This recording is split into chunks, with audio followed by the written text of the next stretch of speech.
So, hey, we're here at X3. It's an amazing time. Absolutely. You bumped into me. Yep. Yeah, man. Big fan, bro. Big fan. Love it. I love what you do. Oh, thank you. Thank you. Hey, man, you're great. Yeah, it's been a pleasure just talking to you the last couple minutes, Apollo. So, appreciate it, man. So first of all, before we go into you, how'd you stumble upon my content, by the way? You're everywhere, bro. Like I see you on my Instagram. I see you on YouTube. It's great. What you're doing's great. I appreciate You're it. obviously doing something right because you are like your little snippet interviews seem to be everywhere, like on every social media. Thank you, man. Good. What do you like about it? What do you like? I like that you're on the. There's no one else really on the red carpet talking to the adult entertainers. You know, there's no one really doing it like you're doing it. You know, so that's why I like it. Appreciate it. Hey, welcome. And now I want to talk about you, man. All my fans are always asking me, how do you get in the industry? How do you start? What do you do? And you're doing it, man. You're living the dream. You told me you have 12 like collabs set up already, and maybe some more. Yeah. Bro, and you're coming all the way from Australia. Correct. Very impressive, man. You're living the dream. I'm trying, bro. I'm trying. I'm trying to make it happen. Honestly, like, if you want to get into industry, best thing you can do is build your social media. I wouldn't have none of this. None of the girls would get back to me if I didn't have a social media following. I actually started as a stripper, as a male review dancer, and then I transitioned to OnlyFans. And from there, like, just working with the local girls, building my profile there in Australia, and then building my Instagram and my other social medias to a point now where if I message girls overseas, they actually see my message. You know, like, whereas I think if you've got a lower following, you don't even come up in their messages, mate. You just go straight to their message requests and they never see it because there's just a flood of dudes from around the world telling them, you know, how much they love them. So if you want to be noticed, you need to do the work. So I post 2-3 times a day, every single day on Twitter, on Instagram. TikTok is a tough one to crack as an adult performer. I still don't know how to get that going. I had one with like 500,000 followers. Like, I lost that 3 years ago and I still can't get that cracking. But You had 500,000 on TikTok. I had a 500,000. Wow. Had a 500,000. But yeah, biggest piece of advice to anyone wanting to get started is be looking good, be feeling good, be a good dude, and actually do the work. If you're not doing all the posting, you can't have any entitlement to getting the work because it's not going to happen. You have to have some value to these girls to want to work with you. You can't just be a big dick, okay? That helps, but you need to be more than that. So so obviously you have the following, everything like that. When you are trying to set up a collab, explain to us your steps, your stages, and what do you actually say? So I'll send a message first on like Instagram because that's usually where people get DMs the most, or Twitter these days as well. And I'll just be very, very polite, very courteous, and just say, hey, hey going, I'm not sure if you've seen my stuff. My name is Apollo. I'm an Australian content creator. I'm coming overseas these dates. Are you available for an OnlyFans collab? If you would like to see a small body of work, my Twitter is this. So ideally, fellas, the other thing is you want to have, I've got it set up so my Instagram is PG, which is more informational of like what I do, who I am, how I eat, you know, mainstream. And then if people go from there to my Twitter, then I've got my small snippets with the girls, porn, you know, like it's all like it's almost like a miniature version of my OnlyFans. So people who I'm trying to work with get an idea if that's what I do. Because I built my Twitter originally just reposting my TikToks because I didn't want to give anything away, but no one knew what I did. Everyone was like, oh, that's the TikTok guy. He's a TikToker. He does shitty dances. I'm like, no, I do porn, but no one knew that. So if you've got a small body of work on your Twitter that the girls can see, plus you're getting some good traction on the mainstream platforms, Facebook, Instagram, TikTok, mate, you're halfway there. Just be a good performer, be nice to everyone, don't do any dumb stuff don't tread on any toes along the way. because this industry is very, very small, tight-knit group, and like word travels fast. If you're good, people will know. If you're bad, people will know. How quickly do you think it travels if you're bad? Like if you just have, let's say you had one bad performance or something. I don't think it's about the performance. Like if you can't get it up, that's like one thing. That's like, but I don't think that's what I'm talking about. Like if you are unethical and you're selling videos, you know, before the date that it's meant to, if you're selling videos places they're not meant to be, if you're putting content out, if you're putting explicit content on Twitter that's not meant to be there because it wasn't agreed with your performer, but with your co-performer, these are the things that people look for, because like you need to have trust in this industry, because we don't have a governing body. There's no, what do you call it? Like there's no... there's no union. There's no union. Like no one's looking out for us. No one's looking out for you. So like you have to look out for yourself, and you just don't want to be blacklisted because, mate, yeah, you just don't want to be there. So like I just work my hardest to do right by everyone, to do a good job, to put out great content. I do all my own production. I've got like my own like professional camera and all my own gear, and I do all the editing for the girls and send it all through to them afterwards. So for me, I just say, hey, if you can rock up, I'll get you five good quality professional PG photos that you can use on Instagram, Facebook, Twitter, on the PG sites. We'll get some explicit photos. We'll get some reels that will go viral on Instagram and TikTok, and we'll get like some porn. Yeah. So how do you decide when you want to do a collab, or when you want to say, I'm going to pay you, it's going to be exclusively my content? I never pay them for exclusive content. It's always content share for me. Oh, really? So like we always, like if we do a video, you use it, I use it, we agree on a date to drop it, and off we go.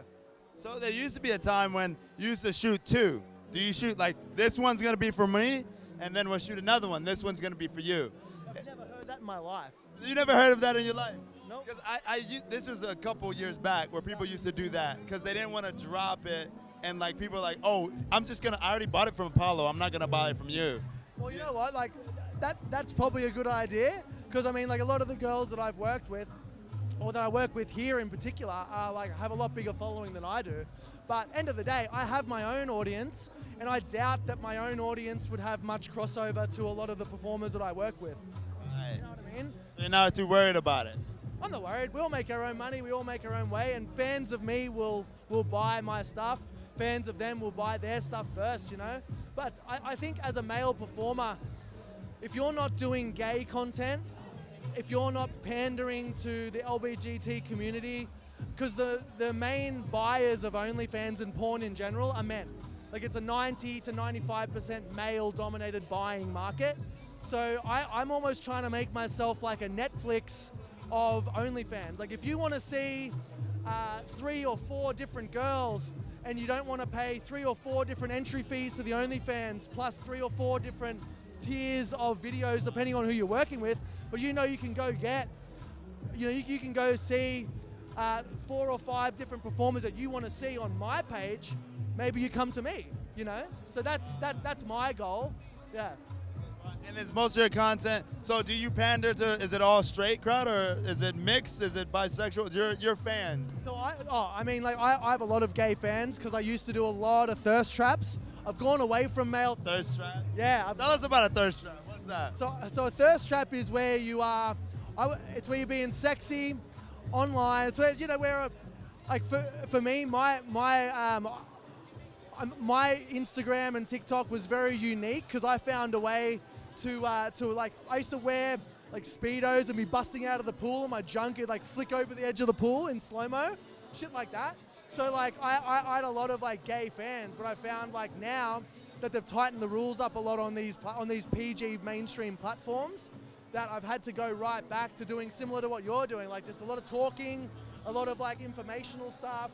I do a little bit of like maybe topless, like like thirst trappy stuff, but for the most part, I feel like being more informative about like what we do. Like people are interested in what we do. We have a very interesting profession, so you can get just as much traction talking about what you do and just being with the girls. Like a lot of my like content is TikToks and reels with the girls, Yeah, and that tells the story in itself. They're like, oh, he's doing something with the girls in this video.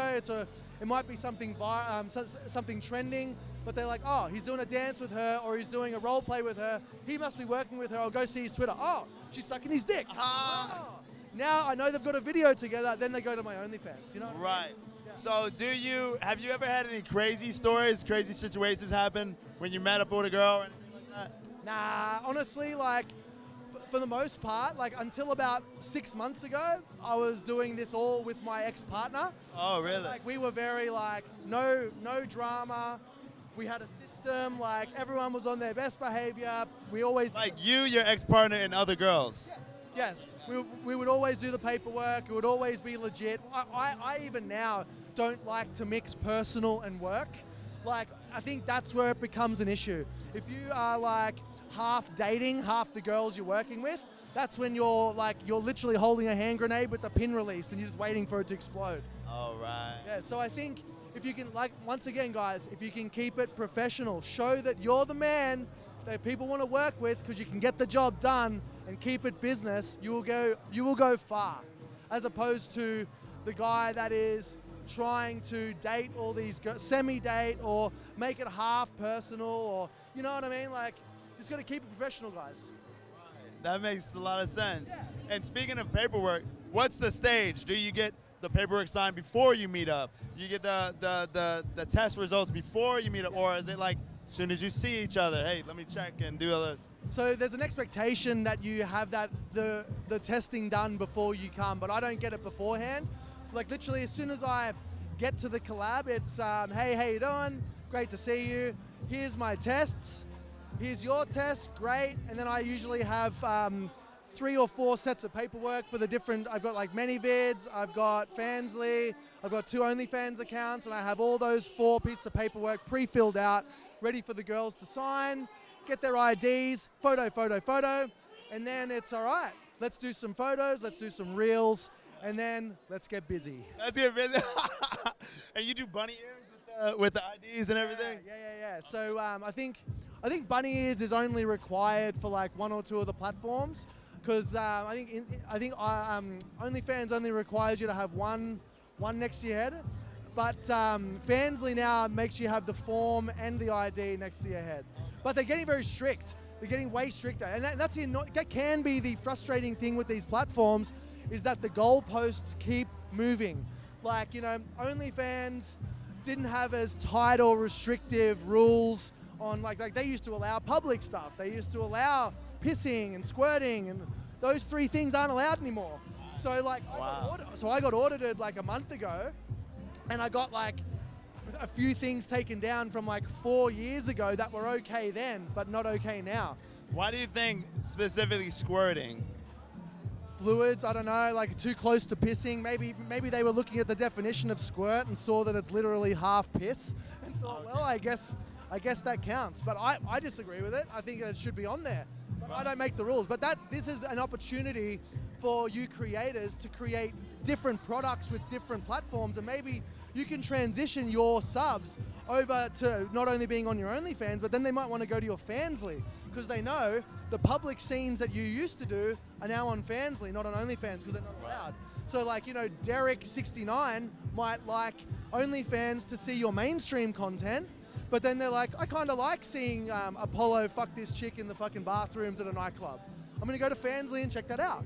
Right. You know what I'm saying? Right. So I think it's like, it is a pain in the ass when you have to delete a bunch of content, go through these painful audits, but I think it's an opportunity if you want it to be.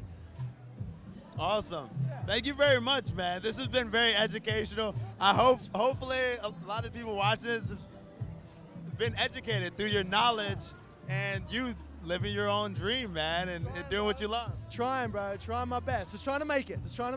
You're there, man. Thanks, bro. So nice to meet you in real life. Tell everybody where they can find you. Of course. So my Instagram is the.apollo.show. My Twitter is show_Apollo. My OnlyFans is the same as my Instagram, and you should be able to find all you need from there. Thanks, guys. Oh, thank you, Apollo. Appreciate it. Appreciate you. Cheers, bro. Cheers. Awesome.